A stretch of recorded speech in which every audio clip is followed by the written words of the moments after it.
Magandang umaga pala mga idol. Dito na naman tayo sa Dinahican Fishing Port. At tayo ay pumasyal dito.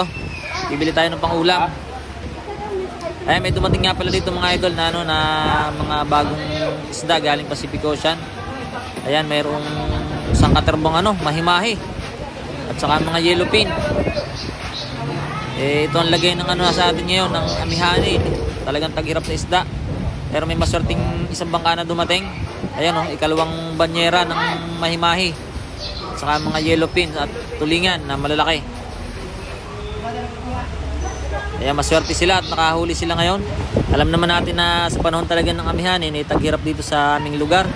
Dahil nga nakaharap kami sa dagat, masyadong malakas ang amihan kaya hindi kaya ng mga maliliit na bangka pang pamiwasan. Dalawang banyera. Ayan, tanging malalaking bangka lang talaga yung may kaya. Ito na siguro yung mga huli ni Lapinsang Teteng Bareha. Nag-chat sa akin. At meron nga daw silang huling isang bodega. Inabot sila ng lakas. Kaya nagpalipas muna sila sa Pinag-agan. Malalaman natin mamaya, lalapitan natin yung bangka kung sila nga ba yung nagbababa ngayon.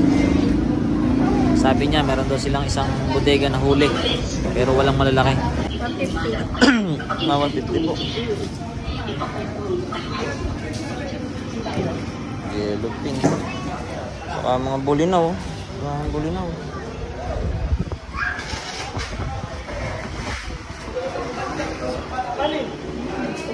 Ito na isda.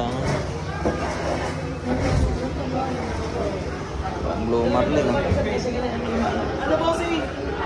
Bigyan kami ng aming kakanin. Mangilan-ngilan lang talagang may isda sa ngayon mga idol.